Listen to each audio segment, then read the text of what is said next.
Es la imagen en directo que nos llega desde Valencia en este momento.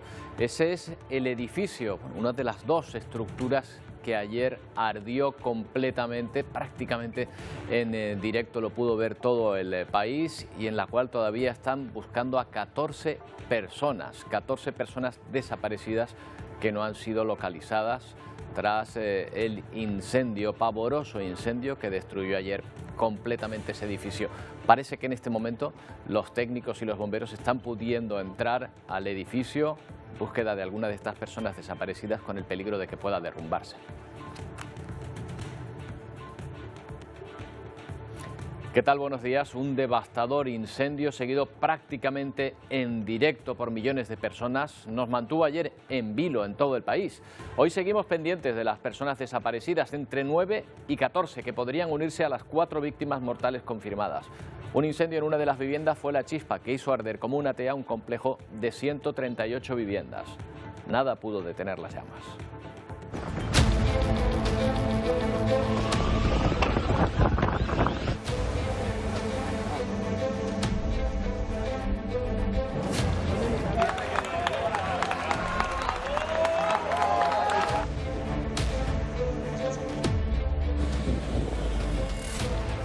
Ni siquiera la heroica actuación de los bomberos, que salvaron la vida de varios vecinos atrapados en los balcones, pudieron apagar las llamas avivadas rápidamente por el material que recubría el edificio y por el viento que soplaba con fuerza. En apenas una hora se convirtió en una enorme pira. Las causas aún no están claras. Los técnicos y bomberos se afanan en buscar desaparecidos con todas las cautelas ante una estructura que podría derrumbarse en cualquier momento. Siguen trabajando los bomberos para refrescar la fachada de los 2 edificios de Valencia afectados por ese devastador incendio que ha dejado un primer balance de momento de 4 muertos, 14 desaparecidos y 15 heridos. Fue sobre las 5:30 de la tarde cuando se declaró un incendio en el 5º piso de un edificio de 14 plantas. En apenas unos minutos las llamas se propagaron por todo el inmueble y se extendieron a otro edificio colindante. Fue necesaria incluso la intervención de la unidad militar de emergencia. Según los últimos datos, son 4 las personas fallecidas y 14 las desaparecidas en el incendio. Entre ellas un bebé y un menor de 2 años. 15 personas resultaron heridas. Y de las 15 solamente ahora mismo están 6 ingresadas. Las otras 9 han sido dadas de alta directamente, y de esas 6, 5 son bomberos. Insisto que son quemaduras, alguna rotura de un brazo por haberse precipitado en algún momento, pero no se teme por la vida de ninguno de ellos. Sabemos que hay una gran angustia compartida por todos los familiares de las personas que ahora mismo no tienen localizados a sus allegados, que están todavía en situación de desaparición, y trasladarles todo nuestro afecto y nuestro pesar. Se han establecido 2 puntos de atención, uno para atender a familiares de personas no localizadas y otro para personas afectadas directamente por el incendio. Estamos trabajando en una solución para todos los vecinos durante los próximos meses, porque sabemos que aquí hay gente que ha perdido todo, empezando por la documentación, y no queremos que tengan ni un minuto de incertidumbre. En total son unas 140 viviendas afectadas. Según el ayuntamiento, 36 vecinas y vecinos han pasado la noche en un hotel. El barrio de Campanar enseguida se volcó para reunir el material necesario y canalizar la solidaridad para las personas afectadas. Estamos tratando de organizar equipos. Unos se ocupan de la comida, están haciendo bocadillos, otros están repartiendo bebidas. Y en este local lo hemos habilitado para almacenar mantas, abrigos, ropa de niños, calzado, todo lo que pueda hacer falta. Se han decretado 3 días de luto en toda la Comunidad Valenciana, donde el Gobierno ha anunciado un decreto con medidas de ayuda a las personas afectadas. El edificio ardió ante la mirada de millones de personas en televisión, pero allí muy cerca de este inmueble se concentraban también muchas otras angustiadas por la suerte de amigos y familiares residentes. Vivían mi madre y mi suegra de 80 y 83 años y de suerte han salido. Preocupados, por supuesto, y cada vez más sensibilizados acerca de los riesgos que corremos y de que nos puede pasar a cualquier persona. Mi hija y a mi suegra que salgan, y hasta la gente que se ha quedado dentro. No sé muy bien cómo tomármelo, es triste, es muy triste. Bueno, pues siguen surgiendo incógnitas en torno a cómo se pudo propagar tan rápido ese fuego y sobre todo en torno a la suerte de las personas que residen dentro y que no han sido localizadas, unas 14 en este momento. Esta es imagen en directo ahora mismo, la que podemos ofrecerles de ese edificio un día después de haber ardido por completo. Sabemos que bomberos y técnicos están entrando ahora en la estructura en búsqueda de alguna de esas personas desaparecidas y con todas las cautelas, como decimos, porque la estructura del edificio podría estar comprometida. ¿Me estáis preguntando a mí? Seguiremos hablando de este asunto, pero la tragedia de Valencia ocurre en la víspera de cumplirse 2 años del comienzo de la invasión rusa en Ucrania. Una operación especial, según el régimen de Putin, que trataba de ocultar lo que 2 años después es una evidencia. Una guerra total que puede prolongarse aún mucho más tiempo. Ми вже видаємо зброю. Демілітаризації і денацифікації України.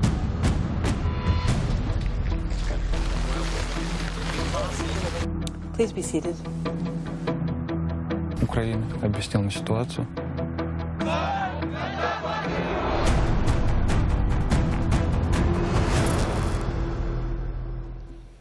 El coste de vidas de estos 2 años de guerra ha sido enorme y también el de miles de personas desplazadas de su hogar y de su país. A día de hoy Rusia centra su ataque en la zona del Donbass, al este de Ucrania, mientras los ucranianos intentan resistir a pesar de la falta de personal y municiones.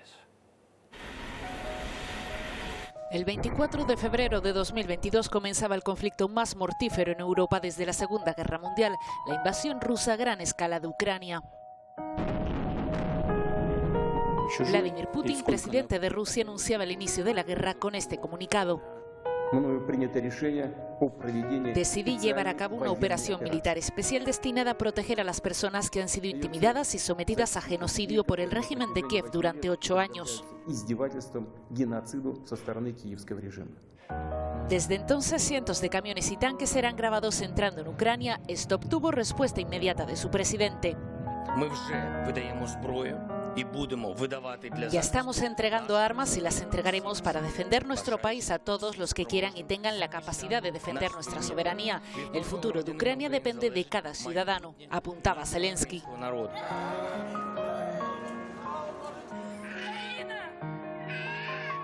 Tras los primeros bombardeos y ataques por parte de Rusia, millones de personas intentan salir del país casi con lo opuesto. Las fronteras y las estaciones de tren se colapsan. Hasta la fecha, casi 6,5 millones de personas han salido de Ucrania, la gran mayoría permanecen en Europa. A esto se le suman los 7,5 millones de personas que se han quedado en el país y que necesitan ayuda humanitaria urgente.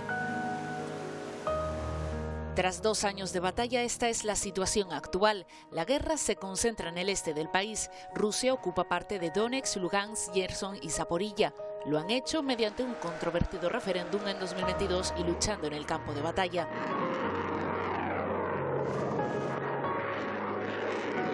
Hace una semana Rusia conseguía después de meses un gran avance. Ocupaba Avdiivka, una ciudad clave y ya en ruinas en el este de Ucrania. Kiev ordenó la retirada de su ejército. Sus fuerzas armadas pasan por un momento precario de hombres sin municiones.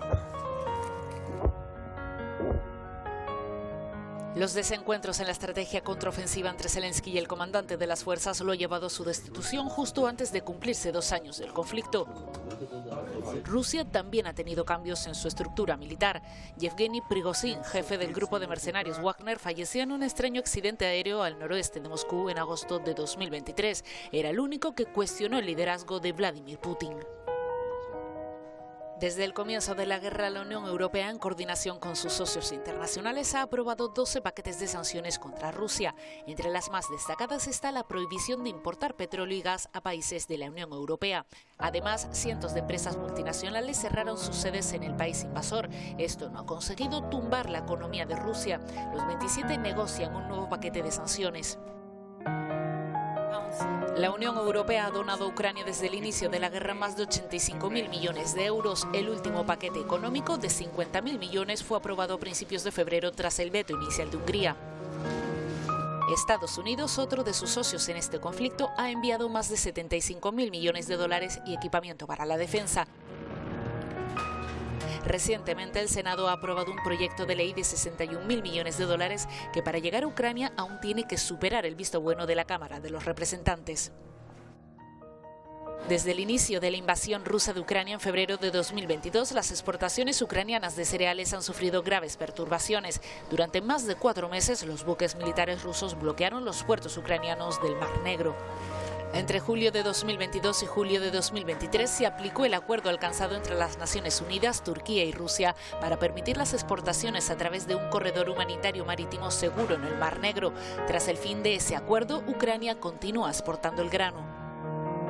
Hasta en 4 ocasiones se han reunido rusos y ucranianos para intentar parar la guerra. La última vez fue el 14 de marzo de 2022. Moscú, entre otras cuestiones, exigía que Ucrania no fuera miembro de la OTAN. Nunca hubo acuerdo ni más acercamientos. Lo que sí ha acelerado la guerra es el proceso de adhesión de Ucrania a la Unión Europea, obteniendo el estatus de país candidato en junio de 2022. Para ello, Kiev deberá acometer importantes reformas democráticas. La invasión rusa a Ucrania ha dejado una cantidad de muertos que es difícil estimar. Naciones Unidas cifra en casi 19.000 las víctimas en el país. Son más de 11.000 las personas heridas y 7.000 las fallecidas. Al menos 400 de ellos son menores. Bueno, en estos 2 años de guerra, nuestro país ha recibido a 201.000 ucranianos que han huido de su país. El 61% son mujeres, el 31% menores. Cuentan con el aval de protección temporal, un mecanismo de la Unión Europea que es la primera vez que se activa y que permite residir, trabajar, estudiar en nuestro país. España es el 5º país que más ucranianos ha acogido. En este tiempo España también ha participado en las sanciones contra Rusia, entre las que se encuentran los embargos. En España se ha embargado 357 propiedades a personas rusas, 7 yates y 10 aviones. Y mientras la guerra sigue, tras la conquista de Avdiivka por parte de Rusia, sus tropas se centran en limpiar lo que pueden de la ciudad. Zelensky pide armas de alto alcance y recuerda a Estados Unidos la importancia de que llegue su ayuda. Los soldados rusos caminan por Avdiivka tras su ocupación, muestran dónde se escondían para recargar sus armas y dónde se escondía el ejército ucraniano. Nosotros corríamos por aquí, ellos se quedaban en este sitio, todo estaba bien equipado, tenían muchas medicinas aquí, dice este soldado. Rusia continúa atacando zonas estratégicas. Esta madrugada varios drones han disparado contra un bloque de apartamentos en Dnieper. Al menos 3 personas han fallecido. Zelensky pide más municiones y armamento para poder combatir al ejército ruso. Necesitamos armas de alto alcance. Hablamos de esto ayer con los congresistas. Hablé de esto con el presidente Biden. Todos lo entienden. Eso nos ayudaría mucho, apunta Zelensky. Este viernes Estados Unidos anunciará nuevas sanciones contra Rusia. La Casa Blanca dice haber tomado una serie de medidas tanto en lo que respecta a las sanciones como a otros controles de las exportaciones durante este conflicto. Mientras tanto, el presidente de Rusia se ha subido a bordo de un bombardero con capacidad de transportar 12 misiles nucleares. Putin recuerda a Occidente las capacidades nucleares de Moscú. Bueno, pues vamos a hablar con una persona que fue testigo de esta invasión, Natasha Ivtsenko. Es una de las personas que huyó de su país, reside aquí en España, en Zaragoza, concretamente una de las víctimas colaterales de la invasión rusa a su país. ¿Qué tal, Natasha? Buenos días. Gracias por atendernos. Buenos días. Gracias a vosotros por no olvidar de la situación que sufrimos los ucranianos. Natasha, usted pudo alejarse de la guerra, pero parte de su vida se quedó allí. Imagino que tiene seres queridos en Ucrania, ¿no? Sí, toda mi familia está en Ucrania. Mis padres, mi marido, mis sobrinos, mis hermanos, todos. Yo aquí estoy sola con mis 2 hijos. ¿Tiene alguien cercano o conocido en el frente de guerra? Sí. No puedo decir quién, porque igual me escuchan algunos que entienden español. Pero sí tengo un familiar que está en el frente. Entiendo. Natasha, ¿en qué zona del país residía usted? ¿En alguna de las invadidas por Rusia? No. Por mi pueblo pasaron las tropas rusas hace casi 2 años y desde allí en un mes se fueron de allí. ¿Ha podido volver durante estos 2 años a su país? el año pasado, en agosto, yo llegué hasta mi casa. Sí, estuve una semana allí y me fui. ¿Qué sensación tuvo, Natasha? Fatal, llorando durante toda la semana entera. Había explosiones, yo escuchaba explosiones que seguían atacando Kiev, la capital, y los misiles pasaban por mi casa. Dormíamos todos en la planta baja, cerca del inodoro. Fue un horror. La tierra te tira. Todas mis vivencias se quedaron allí. Aquí, aunque estoy a salvo, estoy a gusto, tengo trabajo. Muchísimas gracias para todos los españoles por acogernos, pero no es mi casa, no es mi tierra, no es mi gente. Por eso yo físicamente me sentía fatal por todo lo que pasaba alrededor, pero emocionalmente me sentía tranquila porque estaba entre los míos. Natasha, durante estos 2 años de guerra, informativamente hemos querido hablar con personas como usted un poco, también para darnos cuenta de cómo la guerra se puede cernir sobre alguien de un día para otro, sin que tampoco haga nada para provocarlo, y menos una invasión de este tipo. ¿A qué se dedicaba usted en Ucrania? ¿Recuerda qué hacía cuando comenzó la invasión hace justo 2 años? ¿Usted se refiere al trabajo que yo hacía? Sí, y a lo que hacía ese día, cuando usted se dio cuenta de que comenzaba la invasión, de que se enfrentaba a una guerra.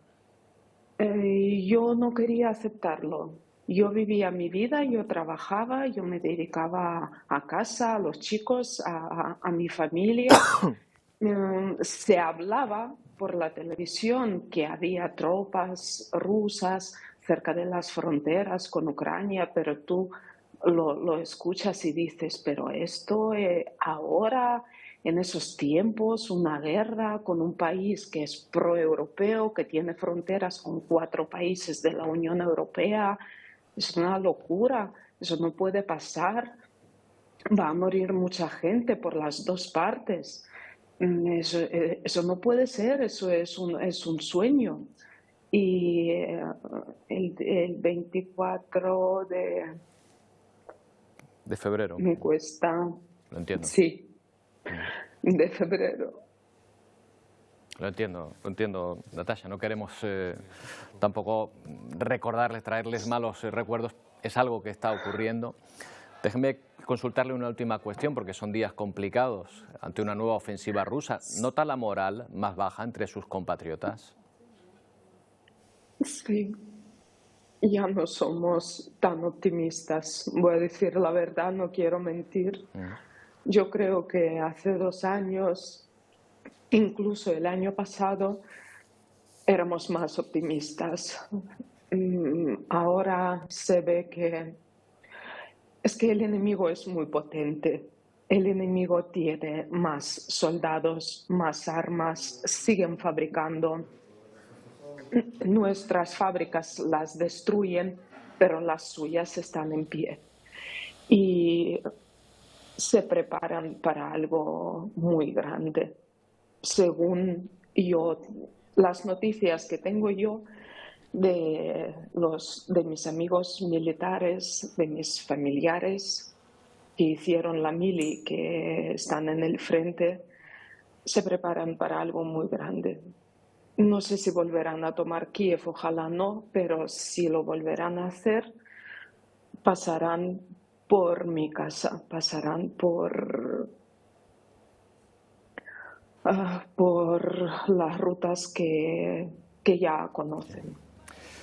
Natasha, lamento haberle hecho recordar cuestiones tan dolorosas, pero creo que es importante que sepamos todos un poco cómo se está viviendo esta situación todavía, y la importancia que tiene la ayuda occidental para que se pueda seguir defendiendo Ucrania, que es lo que estamos viendo en estos días, la falta de municiones y la importancia de que llegue esa ayuda.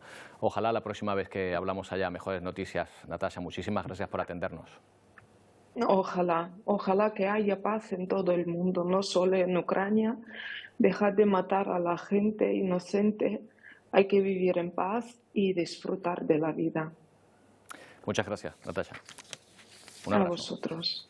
Gracias. Bueno, pues así se sigue viviendo esta guerra, 2 años después, por personas que están alejadas, pero que emocionalmente están todavía en esa guerra diaria. Bueno, me dicen que acaba de estar el presidente estatal, Pedro Sánchez, en Valencia, se ha desplazado hasta este lugar, acaba de dar una conferencia de prensa. En un momento les resumimos sus palabras y en este momento está el presidente recorriendo la zona, los alrededores de este edificio que ardió ayer en la capital valenciana.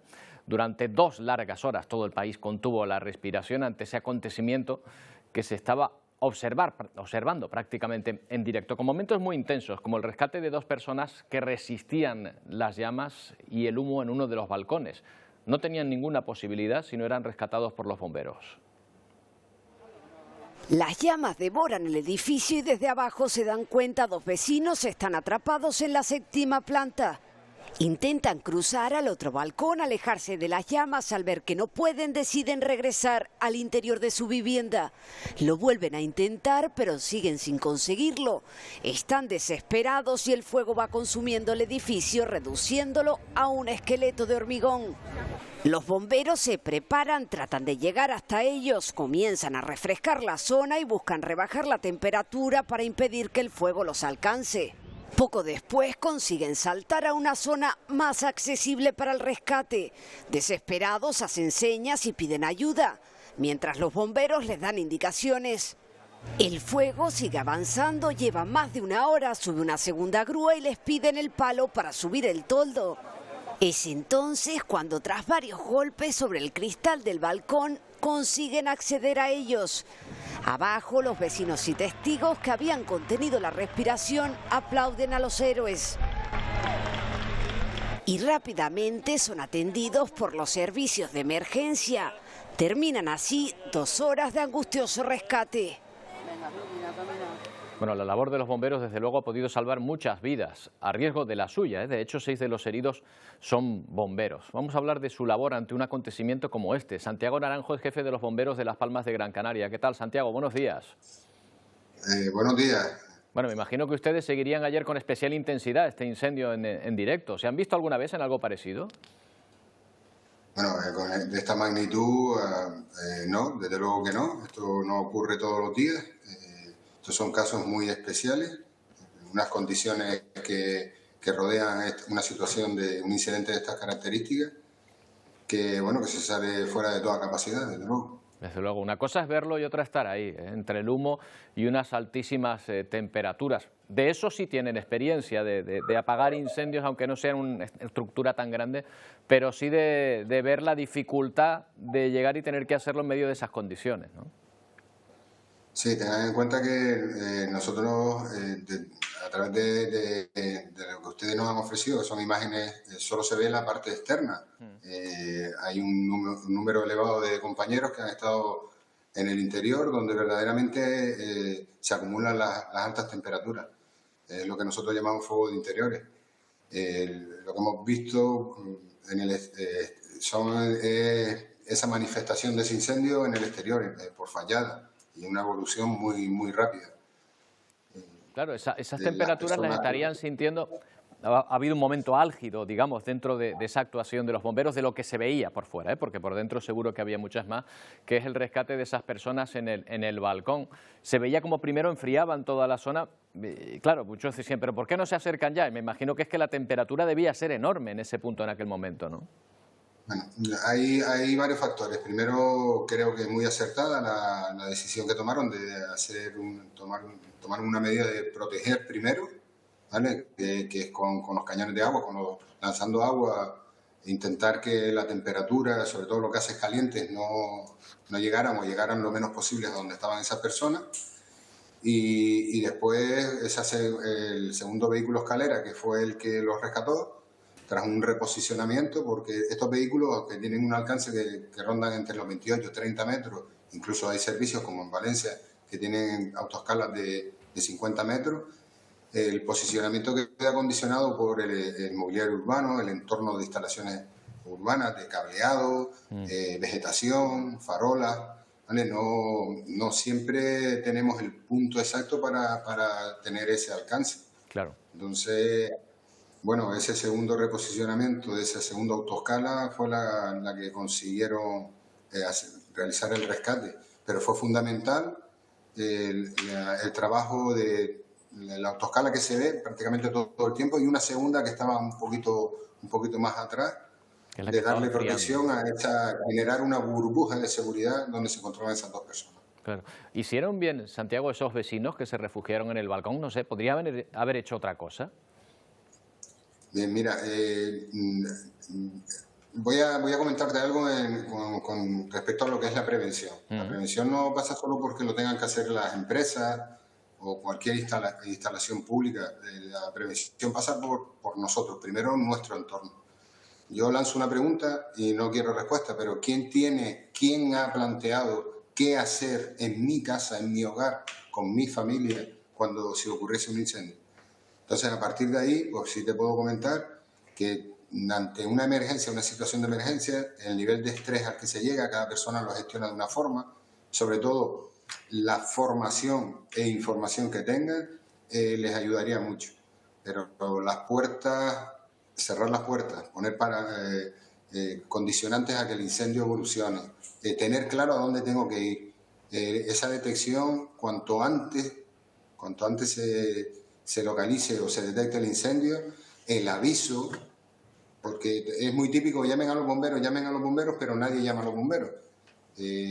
O sea, todo eso son minutos que a la hora de la verdad, sobre todo cuando corre riesgo vidas humanas, son fundamentales. Son fundamentales esos minutos que se invierten en cosas poco efectivas que condicionan la llegada de los servicios de emergencia. Bueno, y es fundamental la labor de los bomberos. Lo hemos visto una vez más en este caso, que se juegan la vida por salvar la de otras personas. Santiago, muchas gracias por habernos atendido. Buenos días. Gracias a ustedes. Vamos a hacer una pausa mirando en directo precisamente ese edificio que es noticia en Valencia. Esta es la imagen en directo que podemos observar de ese edificio donde ya sabemos que han entrado algunas personas, a donde se ha acercado también el presidente del gobierno estatal, Pedro Sánchez, que ha hecho unas declaraciones desde los alrededores. Enseguida se lo mostramos.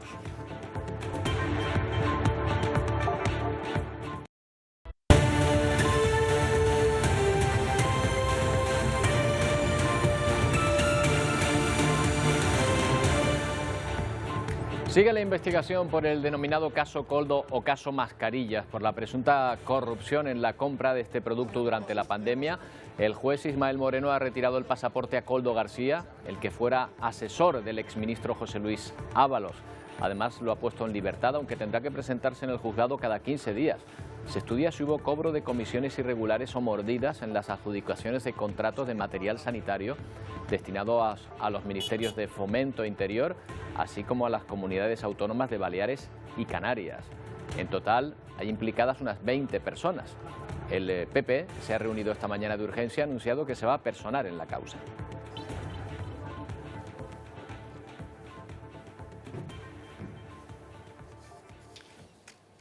Bueno, pues vamos a seguir hablando de este asunto a esta hora de la mañana. Vamos a hablar con Tomás Martín, presidente de la Asociación Española de Fabricantes de Mascarillas, de material de este tipo. ¿Qué tal, Tomás? Buenos días. Hola, buenos días, Roberto, y buenos días a todos los televidentes de Atlántico Noticias. Gracias. Si me permites, Roberto, Sí. Quisiera dar el pésame por la situación que estamos viviendo ahora mismo en Valencia con el incendio y que desde OES España pues tienen todo nuestro apoyo y el mío personal también para todo esto que está pasando y que se acabe lo más rápido posible. Bueno, Tomás, es interesante saber cómo se estaban llevando a cabo las contrataciones en plena pandemia. No les supongo al tanto de los pormenores de este caso concreto, pero sí de cómo aumentó la demanda de mascarillas y no se daba abasto para su suministro allá por 2020. Es correcto. Nosotros, como hemos hablado en otras ocasiones, nacimos para crear un proyecto en España que entendíamos que era vital para ese momento, para el futuro. Como ya sabemos, ninguna de las administraciones públicas nos compró. Hasta este día de hoy tampoco nos ha comprado a ningún fabricante de los que pertenecemos en OES y no sé si todo el total de los que fuimos, casi 100 y pico fábricas en España. Esta es la situación que tenemos. Lo del caso bueno, en todos lados se cuecen habas, o sea que no nos preocupa. Nosotros lo que queremos es defender nuestra empresa o nuestras industrias y queremos que se nos proteja de alguna manera para que esto en un futuro no vuelva a pasar. ¿Usted conocía esta empresa investigada, Soluciones de Gestión? ¿Tuvo que trabajar con estos intermediarios en algún momento? Sí, Roberto, mira, nosotros cuando empezamos con la fábrica, todos los fabricantes, pues hacíamos investigación de cómo estaba comprando la administración a las empresas, porque veíamos que no se nos compraban a nosotros, viniendo consejeros de sanidad, viniendo diferentes a todas las industrias a visitarnos, y no entendíamos por qué se hacían estos procedimientos. Estas empresas, no solo estas, sino hay muchísimos más, y no solo esto, porque al final ponemos el punto de mira en las mascarillas, y tenemos que entender si cualquier persona tiene algo de visión, verá que si se hizo esto con las mascarillas, imagínate otros productos. O sea, con lo cual yo pongo el foco en que no solo son las mascarillas, fueron muchos productos porque se había la veda, digamos, con esos contratos de emergencia y conocíamos a estas y a otras empresas que me imagino que serán investigadas. De todas formas, felicito a la UCO. De verdad que estábamos ya pensando en que esto no saldría y vemos que sí funciona, que sí tenemos que seguir creyendo en el sistema jurídico español y en las fuerzas de seguridad del Estado. Tomás, le estoy entendiendo por lo que me está comentando que a ustedes, los fabricantes, no les compraban las mascarillas y lo hacían pagando más desde las administraciones a intermediarios. ¿Esto es así? ¿Es esto lo que me está diciendo? ¿Que ustedes no las compraban y a los intermediarios sí? Esto es así. No hay ningún fabricante de los que saliera en OES que vendiera a ninguna institución pública. Y como te he dicho y pasó en nuestra fábrica, nos visitaron consejeros de sanidad, en otras fábricas otro tipo de políticos y ninguno compró en ningún momento en nuestras fábricas. A día de hoy tampoco han comprado, o sea, 4 años después seguimos igual. Nosotros, como pasó hace pocos días, hace pocas semanas, la triple denia esta que tuvimos, pues seguimos aquí para que esto no pasara y tuvimos un pico de ventas importante. Pero ahora volvemos otra vez a febrero y si no es el caso de este señor o de este sistema corrupto, pues no salimos a la palestra, ¿no? Y queremos seguir defendiendo esa Reserva Nacional, esa Ley de Seguridad Nacional 36-2015 y que nos vino la carta cerca de ese momento de la gripe, nos vino la carta de que nos iba a atender el ministro de Industria, no así nos ha venido la de la ministra de Sanidad y estamos esperando. Esperemos que no se olviden y que esto ahora, gracias a vuestro apoyo también de salir en los medios por estas situaciones, no me gusta nada salir en este tipo de situaciones, pero es verdad que tenemos que denunciarlas y que tenemos que poner las cartas sobre la mesa. Hombre, es que me parece un dato importante, Tomás, el que nos está contando. Ustedes se dedican a este asunto, otra empresa jamás se había dedicado a este asunto, se le contrata y a ustedes que lo pueden vender directamente, imagino que además más barato, ¿o no? En nuestro caso, en el caso de pandemia, estábamos por debajo de los precios que estamos viendo. Realmente vemos los precios que se compraron y nos echamos la mano a la cabeza. Pero, Roberto, tenemos que pensar de que no solo se hicieron pagar precio 10 veces más caro, es que se vendían FFP2 y se entregaban quirúrgicas. Se vendían quirúrgicas y no estaban homologadas. O sea, se pagaba material y no llegaba. O sea, no entendemos nada. De verdad que parece, sinceramente, el mundo al revés. Bueno, pues no lo entiende usted y no lo entendemos nosotros, Tomás, pero le agradecemos muchísimo que haya salido a la palestra a contarlo. Muchas gracias por habernos atendido.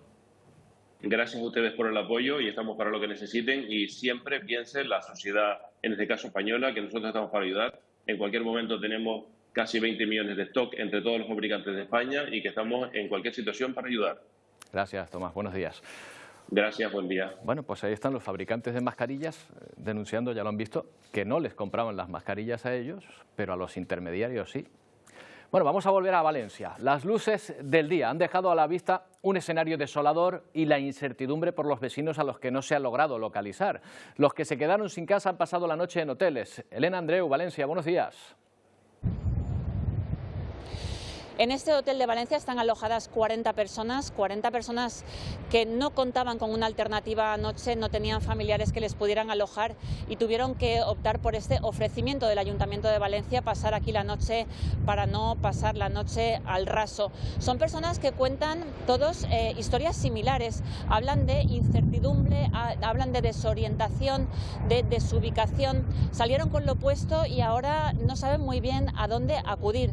La alcaldesa de Valencia, María José Catalá, ha puesto a disposición de estas personas damnificadas una oficina de atención en las dependencias municipales para que puedan hacer trámites administrativos y también puedan ser atendidos psicológicamente. A partir del lunes, ha anunciado la alcaldesa, habrá una oficina específica para que puedan ser atendidos allí. También ha anunciado que el ayuntamiento pondrá a disposición de los damnificados 131 pisos en un edificio que acababa de adquirir el ayuntamiento. Toda ayuda es poca, también el Colegio de Abogados se ha ofrecido para asesorar gratuitamente a los damnificados y también la Asociación Valenciana de Consumidores y Usuarios se ofrece para hacer trámites con las aseguradoras. Una de las cuestiones que más llama la atención es la rapidez con la que ardieron ambas estructuras. ¿Por qué? ¿Qué ocurrió en ese edificio para que se extendiera el fuego tan rápido? Andrés Pedreira Ferreño es ingeniero especialista en seguridad contra incendios y secretario general de la Asociación de Profesionales de Ingeniería de Seguridad contra Incendios, APISI. ¿Qué tal, Andrés? Buenos días. ¿Qué tal? Muy buenos días a todos. Bueno, los materiales de revestimiento de la fachada parece ser que han sido determinantes. ¿Es usted de la misma opinión?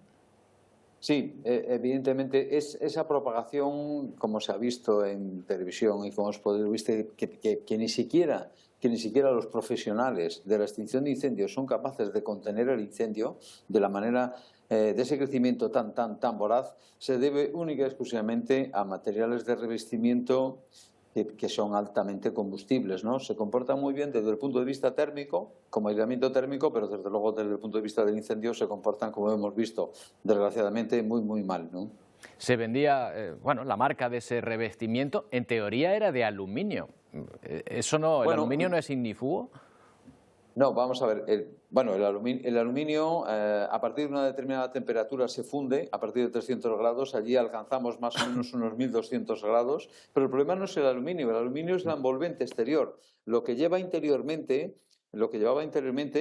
es exclusivamente espuma de poliuretano. La espuma de poliuretano, eso arde muy vorazmente, tiene una propagación del incendio muy voraz, como hemos podido contemplar y ver todos en las imágenes, exactamente igual que lo que ha pasado en la Torre Greenfield de Londres, exactamente igual, donde murieron 63 personas por una propagación vertical exactamente igual que la que vimos ayer, ¿no? Claro, digamos que queda una cámara de aire entre ese revestimiento de aluminio, esas láminas. Correcto. Y la pared, y eso es lo que se rellena de poliuretano. Correcto. Ese sistema lo que lleva es aluminio, luego lleva ese revestimiento y luego quedaría una zona ventilada y quedaría la fachada del edificio, ¿no? Entonces, además, el problema que tenemos es que al quedar tan confinado, la llama ahí no le queda más remedio que estirar si crece muy rápidamente hacia arriba, con lo cual va propagando todavía más rápidamente el incendio, ¿no? Claro, y si queda una cámara de aire, eso hace como una chimenea, además. O sea, todavía... Perfecto. Una chimenea, pero una chimenea muy estrechita, por consiguiente la llama se estira mucho hacia arriba. Claro, ¿no? Claro. ¿Y se puede construir todavía con este material, con poliuretano? ¿Es habitual encontrarlo en los edificios? Bueno, hay muchos edificios existentes todavía con proyecciones de esto de poliuretano, existentes anteriores a la última revisión del Código Técnico que se revisa a raíz justamente del incendio de Greenfield de Londres y tal. Hubo una revisión en España del Código Técnico. Pero bueno, admite todavía determinados tipos de materiales que tienen una clasificación no combustible. No estamos ante materiales que van a arder a la velocidad que hemos visto ayer, ¿no? Y que probablemente si retiramos muchas veces la llama dejen de seguir ardiendo. Pero todavía son materiales combustibles y yo creo que esto nos da la reflexión que tenemos que caminar hacia materiales totalmente incombustibles y que además tienen una buena clasificación y un buen comportamiento desde el punto de vista térmico, ¿no? Claro, que sean aislantes. Nos llama mucho la atención porque prácticamente vimos arder el edificio en directo a través de las redes, a través de la televisión. No pasó media hora entre que vimos el incendio, las llamas salir de un piso y en el que vimos ya toda la fachada ardiendo prácticamente. Correcto, es que la velocidad es totalmente exponencial. La velocidad del crecimiento en este caso es totalmente exponencial. Si la fachada hubiera sido de ladrillo, ¿no se hubiera extendido el fuego? ¿No estaríamos ante esta situación? ¿Se habría quedado confinado en un piso? Si la fachada hubiese sido de ladrillo, nos hubiéramos quedado exclusivamente ante un incendio de una vivienda y no hubiese pasado de la vivienda. Es tremendo. Andrés, ¿podrá resistir la estructura del edificio el paso de las llamas? ¿Cuál es su opinión? Bueno, la estructura del edificio ha resistido ya el paso de las llamas. Eso es debido a que la estructura básicamente yo creo que es de hormigón y demás. Puede haber colapsos parciales y demás en alguna zona que a lo mejor había mucha carga térmica, pero la estructura del edificio va a aguantar, que no va a colapsar, no va a colapsar más de lo que haya podido colapsar en este momento. Vale, pero esa estructura ya no nos sirve absolutamente para nada, porque el hormigón realmente tiene un grado de humedad muy alto. Esa humedad, cuando se somete a las temperaturas que da el incendio, que estamos hablando sobre unos 1200 grados, el agua, cuando pasa a la fase de vapor, ocupa 1600 veces su volumen, con lo cual la estructura interna del hormigón se rompe y ya deja de tener resistencia mecánica. Se sigue aguantando exclusivamente por el acero que tiene dentro del hormigón, pero este edificio probablemente haya que ya derribarlo entero y construir nuevamente, como pasó, por ejemplo, con otros edificios que hemos visto como el Windsor en Madrid, ¿no? Entiendo. Pues Andrés, nos lo ha explicado perfectamente. Muchas gracias por atendernos. Nada, a vosotros, un placer y mi mayor sentimiento y consternación hacia las víctimas y a todos los que han perdido familiares y viviendas, ¿no? Y que, por Dios, que no vuelva a suceder. Pongamos todo lo que tenemos en nuestras manos para que no vuelva a suceder. Gracias, Andrés. Buenos días. A vosotros, buenos días. Bueno, pues así está la situación. Vamos viendo claves de ese incendio que se produjo en Valencia, pero que todos sentimos muy cerca porque lo estábamos viendo prácticamente en directo. Bueno, vamos a ver cómo vienen nuestros compañeros en esta mañana. Pedro Machín, Wendy Fuentes, ¿qué tal? ¿Cómo viene hoy el Ponte al Día? Hola. ¿Qué tal, días, Roberto? Bueno, escuchando la entrevista, madre mía, vaya jornada la de ayer, que como decías lo vimos en directo. Bueno, nosotros en tan solo unos minutos comenzamos nuestro programa de hoy con muchos asuntos, entre ellas algunas denuncias que siempre nos hacen llegar ustedes. Hoy vamos a conocer el caso de José, ahí lo están viendo, es un vecino del barrio de Las Mercedes en San Cristóbal de la Laguna, que va en silla de ruedas, como ven, y que asegura estar harto de tener que enfrentarse todos los días a los problemas de movilidad en su zona. Y más denuncias, en este caso la de un grupo de vecinos de Telde que, bueno, se quejan de la acumulación de ataúdes en un contenedor. Dicen que eso está trayendo consigo malos olores y todo un peligro para la salud de todo aquel que transita por esa zona, por el cementerio de San Gregorio. Y hay más asuntos también, la preocupante cifra de la natalidad que registra bajos mínimos históricos en Canarias. ¿Qué está pasando? Porque hay factores que lo explican, como también el retraso en la edad de mujeres, pero también de hombres a la hora de tener su primer hijo. ¿Cómo repercute esto en el futuro?